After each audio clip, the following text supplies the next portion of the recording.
Hey guys, what's happening? It's Richard here. How you all doing? I hope you're doing well. I hope you're doing fantastic. I'm actually really tired right now. It's past midnight. I have to go to bed because I have to open in the morning. I probably won't get a lot of sleep because I've been focusing on doing this video, and I have this like take 1 million essentially, and I have like 1 million background noises happening that are annoying the hell out of me, and this lamp is cooking my face. So literally, you're either going to see me catch on fire mid-video, or you're going to see my head explode from annoying mid-video. Granted, that would be pretty cool, though. Yeah, I would actually watch that if I wasn't going to be dead after either of those. But either way, silver lining. Make for a good video. Probably a lot of hits, for sure.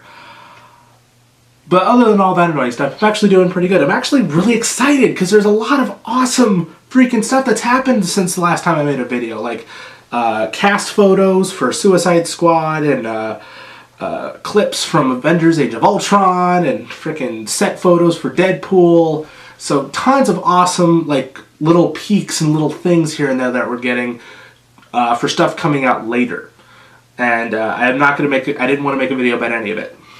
As much as I could have sat here in front of this awesome camera and just talked like crazy about all of this stuff, I just didn't want to. You know? I just didn't really have the motivation. I was tired. Freaking don't work retail. Just don't. It's horrible. It takes over your life. But also, I just felt like it was kind of pointless just to sit in front of a camera and say, hey, look, it's a picture.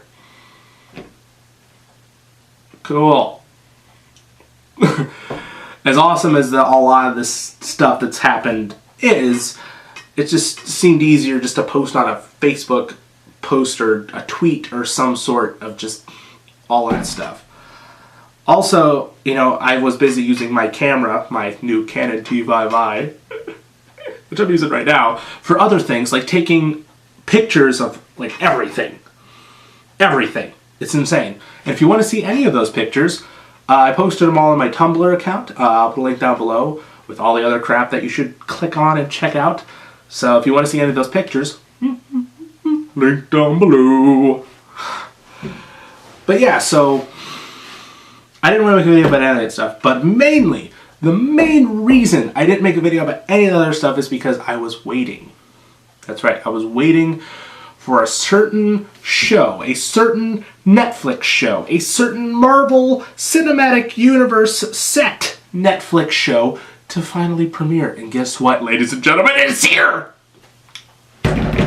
That's right. It's finally here, so I'm going to review it. That's what I'm here for. So ladies and gentlemen, here is my one-take review. Hopefully this is the last goddamn take of it. My one-take review of Daredevil Season 1.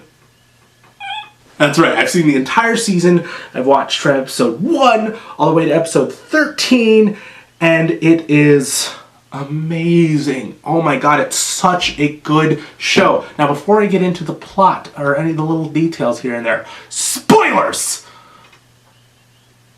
Now you know. So yeah, basic premise. Basic premise of the show is simple. It's 13 episodes that chronicle the beginnings of Matt Murdock. Literally, Matt Murdock. It's not like the beginnings of Daredevil or the beginnings of Matt as a lawyer. It's just the beginnings of Matt Murdock. You know, we're seeing the beginning of him as Matt Murdock, the lawyer, with his partner and best friend Foggy Nelson, and their assistant, played beautifully by the beautiful Deborah Anvil, Karen Page. And of course we're seeing the beginnings of Matt Murdock, the vigilante of Hell's Kitchen. And the AC just kicked on, so you're probably going to hear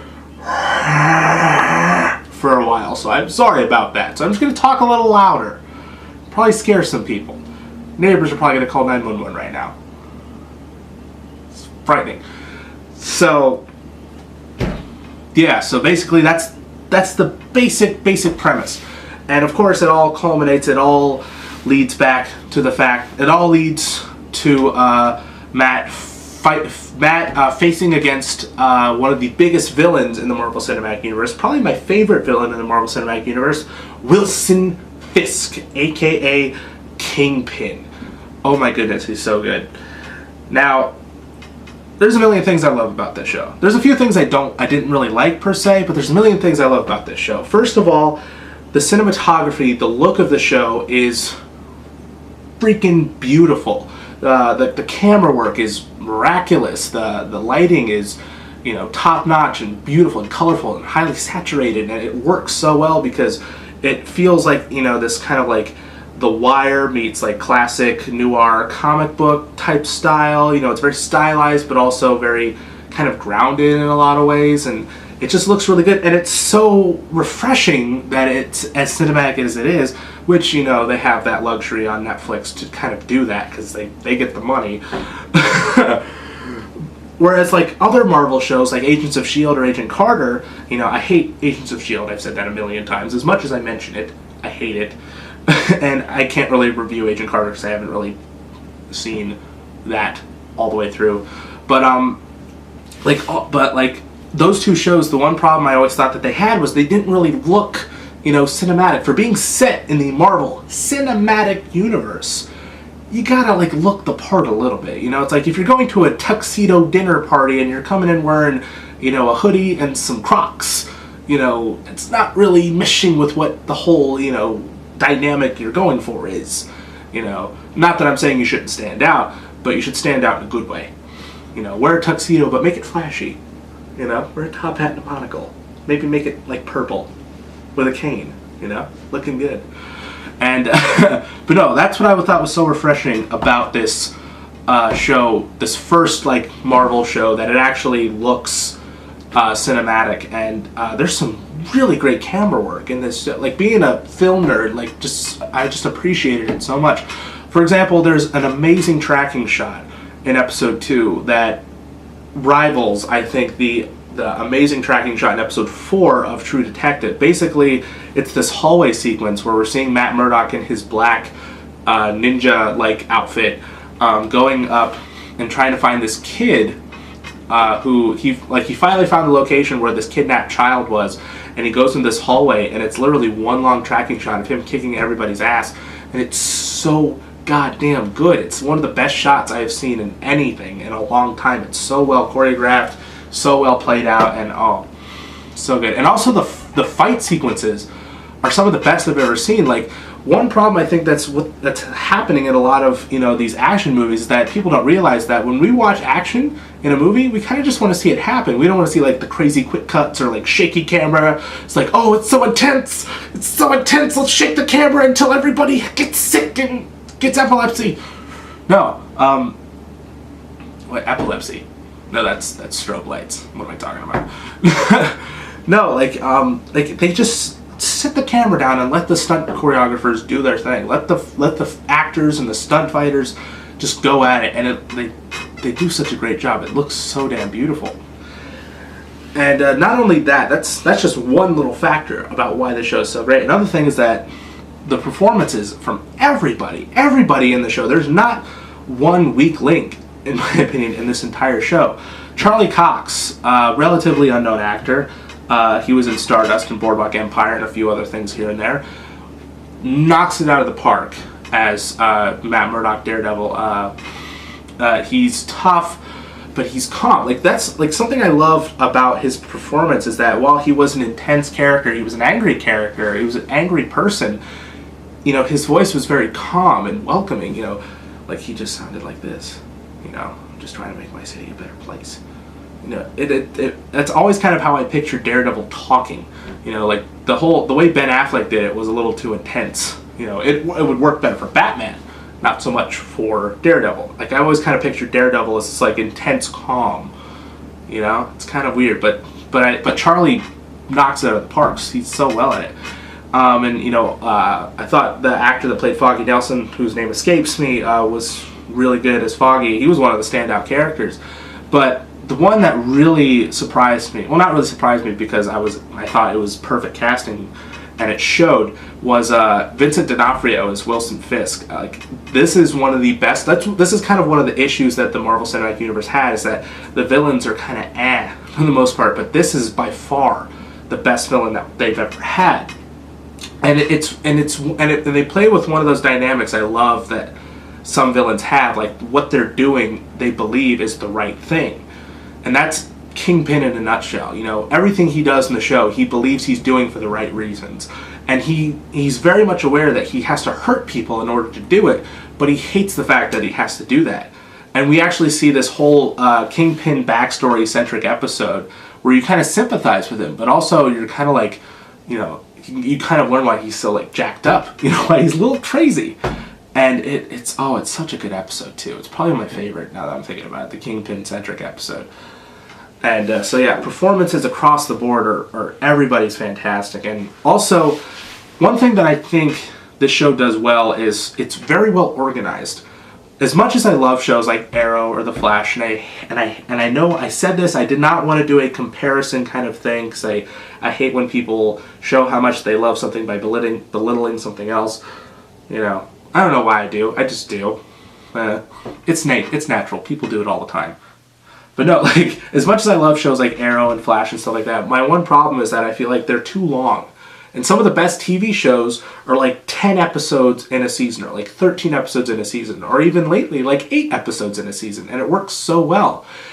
And that's what I think Daredevil does really well. It organized itself into 13 episodes and planned it out so well, so like the entire story is very, very well paced and very well intricate, and really just works really well.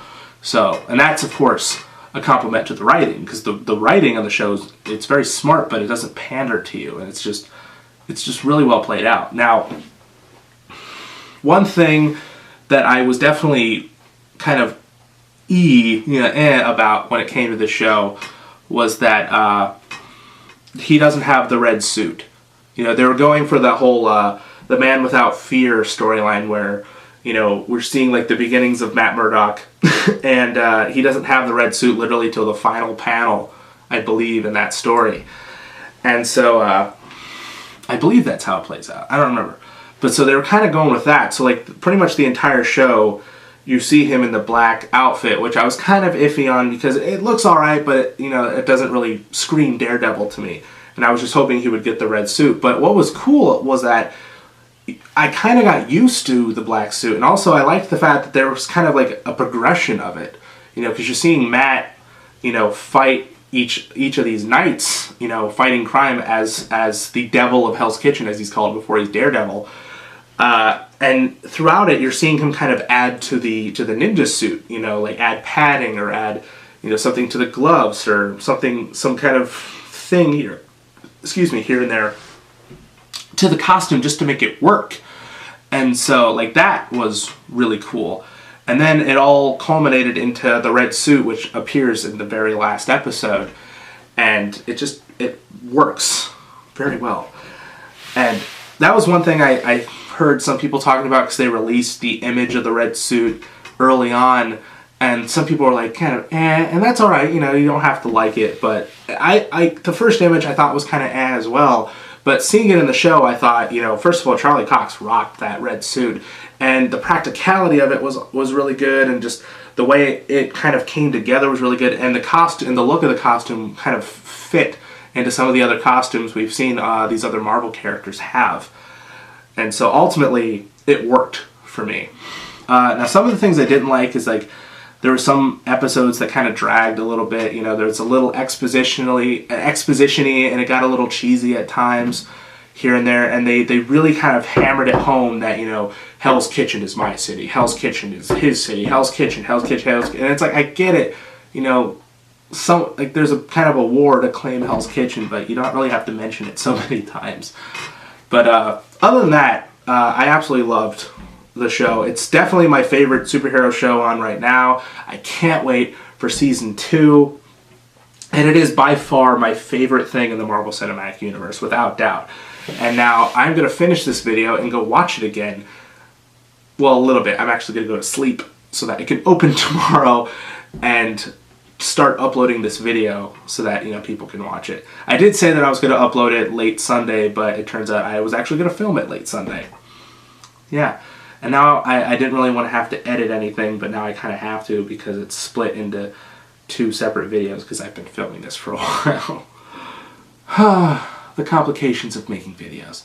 But anyway, so in the comment section below, what did you think of the Daredevil Netflix show? Have you finished watching it yet? And I assume you have, because I just spoiled a lot of it.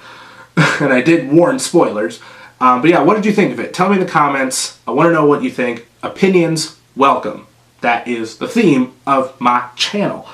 And of course, thank you for watching. Subscribe to this YouTube channel if you want to see more. And of course, follow all the different links that I have down below. And I will hopefully see you guys very soon.